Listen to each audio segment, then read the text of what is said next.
Welcome back. Well, with me right now from the Video Club is Scott Marvel, and if you've watched us, I'll watch Channel 6 from time to time. In fact, I think it's probably 3 or 4 times a month. We show some of his videos that he does, and of course, my favorite is the one on Disneyland, his travel videos, right? Yeah. Yeah, good to see you, Scott. Pleasure.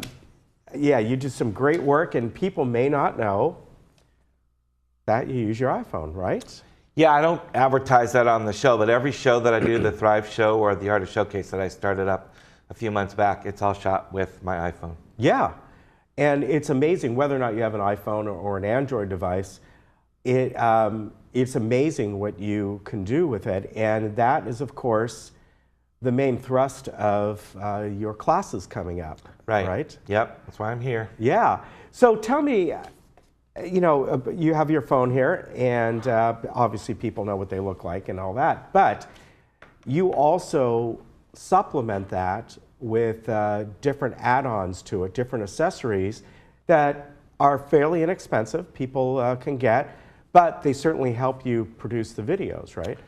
So this is called the Shoulder Pod Pro, and I love this thing because if you got a purse or it fits on my pocket, if I'm shooting somewhere, you just slide the phone in, and screw it down. Yeah.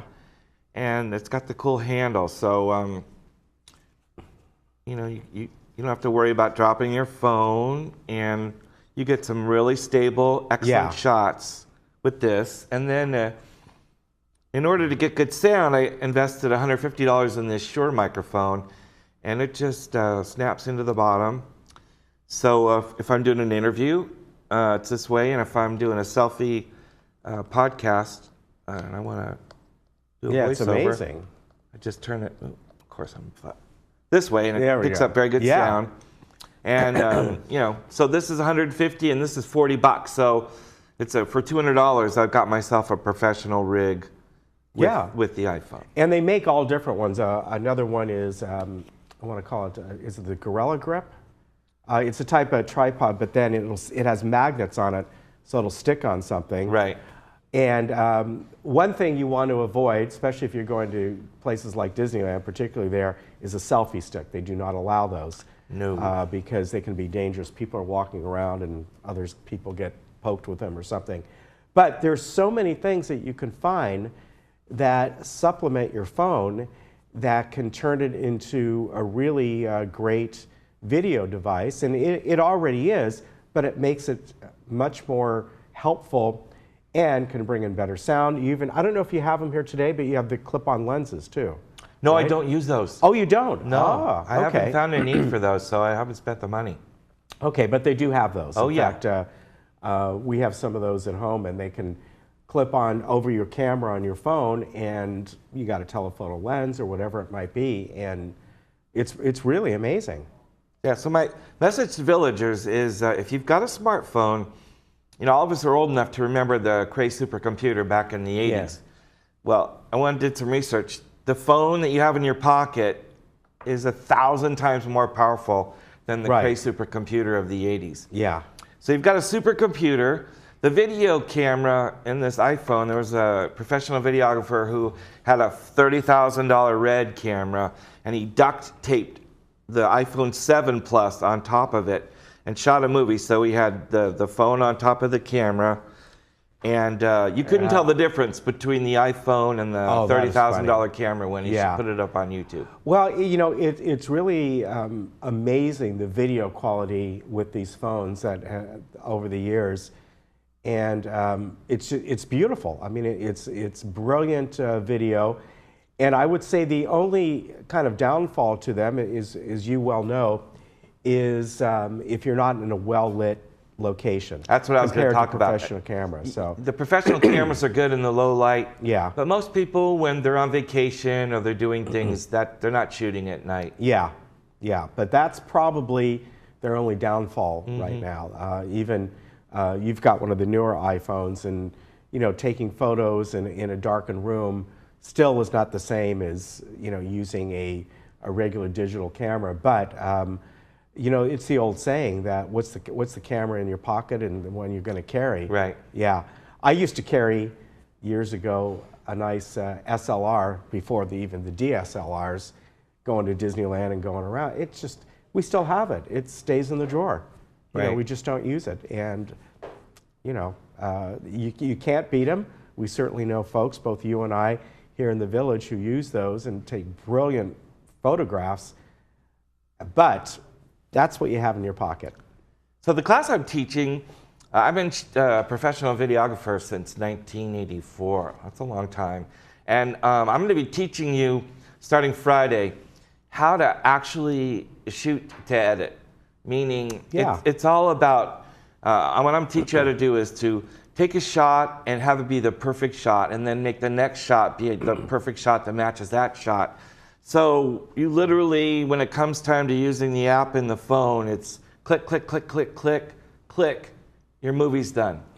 Because you made sure that every shot was a winner, rather than shooting a bunch of video that you, excuse me, you had to take time trying to find the shot. I'm going to teach you how to take the perfect shot. Let me ask you about that. You edit within your phone, or do you put it onto a Mac? Or it can be any. The goal is to rough edit on the phone. It's actually faster to rough edit on my phone. It shoots 4K video, and then if I want to polish it, I'll bring it on my iMac. But when you're on vacation, the goal is to get it done before you're home, because when you get home, it's going to sit there. You're right. You're absolutely right. What editing app do you use in that? Do you use iMovie? Or? Well, there's a bunch that for all the phones now, but I use iMovie for the main editing. And then they have a couple of professional apps to make the picture even better than it comes straight out the box. Filmora Go is a great app. Okay. And they have that for the Android and the iPhone. And really helps because you get more control over what the camera is doing with these apps. You can really dial in the picture. Yeah, you can. And you know this as well, that there's so many different apps that are available. Quite often they cost little to no money. You know, download a few and try them out. You may find one works better for you or flows the way you like better. You know, there's no right or no wrong. So, you know, whatever app fits your needs the best. And some people might want to fool with things more than others. Some just want a very simple process. The problem that most people have when they shoot with regular video cameras or DSLRs is that you, it's this whole process you have to go through, from taking it from your camera to the computer, and you know, it's very labor intensive. And this is, you know, my fingers just float right over the app. I get it done quickly, because the last thing you want to be doing is spending a lot of time editing your videos. Yeah, that's true. Now, tell us about the class and some of the, it's a 4-week class, and it's starting on Friday. You're going to go over several different things, and my first question is, should people bring their smartphones, and what if they don't have one? Well, hopefully most people do. Yeah. And and it really is for the smartphone, because the whole point is to get you editing and delivering with your phone. But if you've got a regular camera, the best reason to come to this class is I'm going to teach you how to take perfect shots. Okay. And so it's really about being a filmmaker.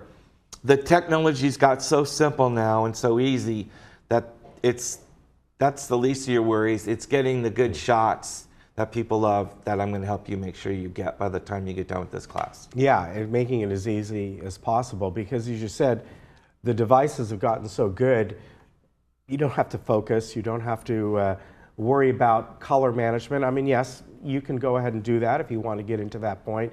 Once you get into the editing and post-production, as we call it, if you want to. And I'm sure there are a lot of people who like to do that.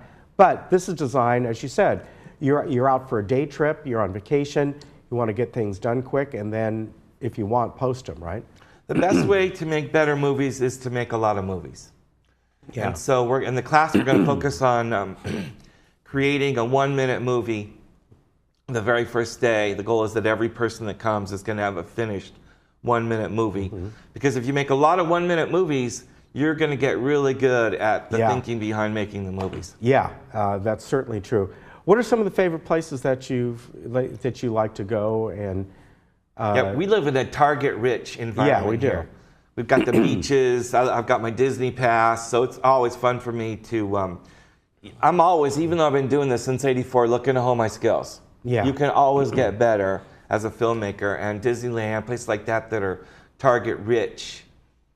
You know, you want to be around where there's interesting things and interesting people, because it makes it a lot easier than being in the desert with nothing around you but dirt. So I like Disneyland, any place where it's interesting and you can focus on certain things, and it's all about storytelling, and that's the key, is just practice telling stories.